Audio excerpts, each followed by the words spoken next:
Saudara, kepingan fakta dari kasus pembunuhan Brigadir Yosua perlahan mulai tersusun. Pada Senin kemarin, rekaman CCTV yang menunjukkan jejak Yosua masih hidup sebelum ia ditembak diputar kembali di persidangan. Rekaman CCTV yang hampir saja dihilangkan oleh Ferdy Sambo dan para terdakwa obstruction of justice karena jadi bukti penting dari tindakan kejahatan menghilangkan nyawa manusia. Kita simak saudara, berdasarkan rekaman CCTV dari Pos Satpam Kompleks Duren 3, ada dua rombongan mobil yang bergerak menuju TKP Rumah Dinas Duren 3 pada 8 Juli yang lalu. Rombongan pertama saudara adalah di mobil Lexus hitam yang membawa Putri Chandrawati, korban Yosua Huta Barat, ada juga terdakwa Ricky Rizal, Kuat Ma'ruf dan juga Richard Eliezer. Disusul kemudian dengan mobil yang membawa Ferdy Sambo. Saat itu tujuan rombongan ini ke Duren 3 adalah dalam rangka isolasi mandiri setelah dari Magelang. Isolasi mandiri yang ternyata adalah modus untuk membawa Yosua ke TKP Duren 3 untuk dieksekusi.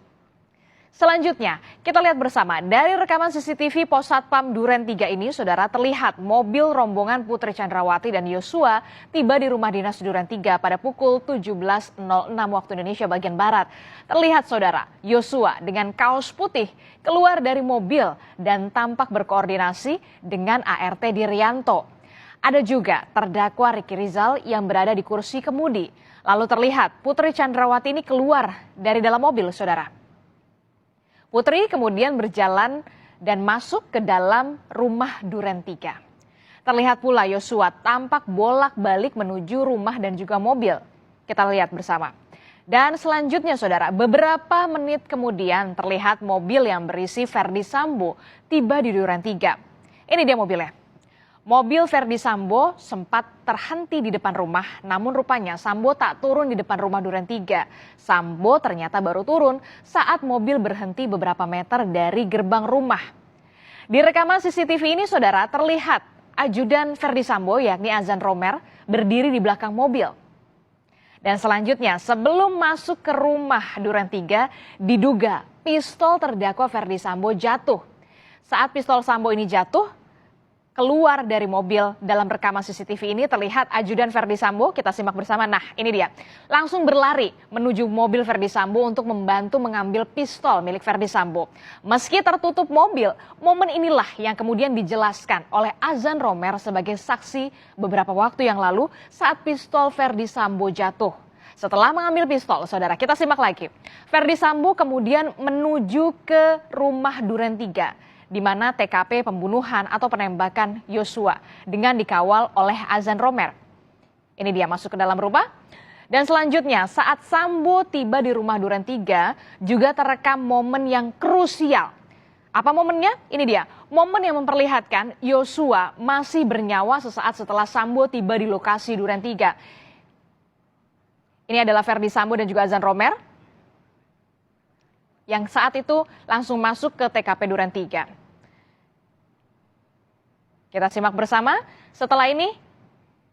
Nah, ini dia visualnya. Di mana kita lihat bersama adalah momen yang memperlihatkan Yosua masih bernyawa sesaat setelah Ferdy Sambo tiba di lokasi Duren 3. Yang kami lingkari ini adalah visual Yosua. Meski hanya terlihat kepalanya saja, namun terlihat Yosua tengah berjalan dan diduga ini adalah momen saat Yosua tengah dipanggil ke dalam rumah Duren 3. Penampakan Yosua yang masih hidup kala itu saat Sambo tiba di rumah Duren 3 inilah yang kemudian sempat membuat geger Arif Rahman Arifin, Cuk Putranto dan juga Baikuni Wibowo. Karena hal ini berbeda dengan cerita awal Sambo yang menyatakan jika terjadi tembak-menembak sebelum dirinya tiba di lokasi Duren 3. Selanjutnya saudara, kita simak lagi rekaman CCTV. Lalu beberapa menit setelah Ferdy Sambo masuk ke dalam Duren 3, CCTV merekam visual ajudan Azan Romer yang tiba-tiba berlari. Ini dia, Romer dan juga Kodir tiba-tiba berlari diikuti oleh asisten rumah tangganya. Romer bahkan terlihat berlari masuk ke dalam Duren 3.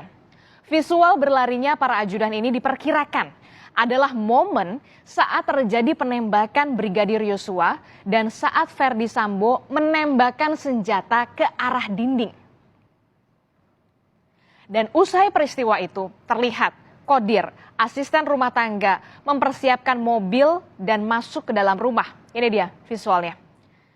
Yang kami lingkari ini, kemudian Putri Chandrawati yang terekam CCTV mengenakan pakaian berwarna biru, saudara. Ini dia visualnya, kita lihat bersama. Ini adalah asisten rumah tangga Verdi Sambo, ada Kodir dan juga beberapa. Ada juga, nah ini dia, Putri Chandrawati yang terlihat memakai pakaian warna biru, terlihat diantar oleh Kodir masuk ke dalam mobil. Kita lihat bersama saudara visual selanjutnya. Yang Anda lihat adalah mobil yang ditumpangi Putri Chandrawati. Kita lihat bersama meninggalkan lokasi TKP Duren 3 untuk menuju rumah saguling. Peristiwa ini saudara terjadi usai penembakan terhadap Brigadir Yosua pada 8 Juli 2022.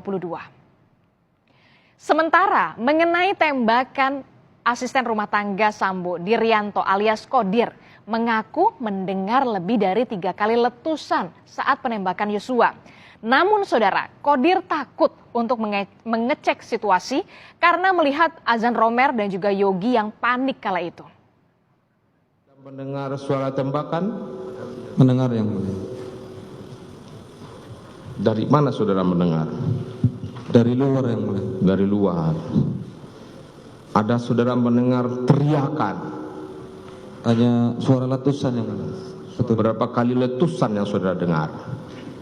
Lebih dari 3 kali. Saudara tidak berniat atau terdorong keinginan saudara untuk mengetahui apa sih yang terjadi? Tidak yang mulia. Saudara cuek saja? Takut saja yang mulia. Takut? Siap. Kenapa saudara takut? Karena lihat Om Romer panik, saya juga ikut panik. Asisten rumah tangga Verdi Sambo, Kodir, mengaku memang mendengar lebih dari 3 kali letusan senjata api. Selain itu juga rekaman Yosua yang terlihat masih hidup serta teka-teki ada tidaknya sarung tangan hitam yang dipakai Sambo sebelum pembunuhan terhadap Yosua juga tengah dicari oleh hakim. Kalau kita lihat saudara, dari rekaman CCTV ini, saat Sambo berjalan menuju rumah Duren 3, ini bisa diperhatikan memang tidak terlihat jelas apakah Sambo ini mengenakan sarung tangan, baik di sebelah kiri ataupun di sebelah kanan. Di sini hanya tampak tangan kanan Sambo masuk ke dalam saku. Namun tidak jelas apa yang dimasukkan oleh Sambo ke dalam saku tersebut. Ini adalah visual di mana ketika itu Verdi Sambo masuk ke dalam lokasi TKP Duren 3. Dan selanjutnya, tim kuasa hukum terdakwa Verdi Sambo bahkan meminta untuk memutar rekaman CCTV saat berada di rumah saguling. Karena menurut dakwaan sempat disebut jika Sambo ini telah memakai sarung tangan sejak di rumah saguling. Nah, kita lihat bersama, ini dia visualnya. Namun ternyata, lagi-lagi, rekaman CCTV ini tidak jelas menggambarkan tangan Verdi Sambo apakah mengenakan sarung tangan hitam baik di sebelah kanan ataupun di sebelah kiri. Itu tidak nampak. Dan kalau kita hubungkan dengan permintaan sebelumnya, permintaan penayangan video ini adalah untuk memastikan apakah Pak Verdi Sambo menggunakan sarung tangan hitam atau tidak. Nah, tadi sama-sama kita lihat tidak ada penggunaan sarung tangan hitam. Sementara penyidik dari Polres Metro Jakarta Selatan menemukan ada 4 kejanggalan saat melakukan identifikasi dan juga olah TKP dari lokasi penembakan Yosua. Yang pertama, saudara, penyidik tidak menemukan luka pada tubuh Eliezer, ditambah pula tidak ditemukan tetesan darah yang memperkuat jika ada peristiwa tembak-menembak pada saat itu. Tidak adanya ponsel dan juga dompet milik Yosua juga dianggap janggal oleh penyidik, serta posisi pistol Yosua yang berada di tangan kiri Yosua. Padahal diketahui selama ini Yosua ini tidak kidal.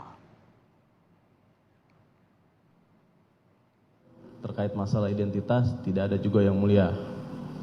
Kemudian yang kedua terkait posisi senjata HS yang informasinya saat itu adalah milik Joshua. Berada di posisi sebelah kiri. Kami tanyakan kepada rekan-rekan ajudan bahwa yang bersangkutan ternyata tidak kidal. Richard menembakkan pertama kali dan langsung mengenai bagian dada. Sampai akhirnya almarhum Joshua tetap melakukan tembakan ke arah Richard. Itu almarhum berjalan yang mulia. Sambil berjalan sambil menembakkan. Menurut pemahaman kami ketika proses berjalan tersebut, ketika dia sudah mengenai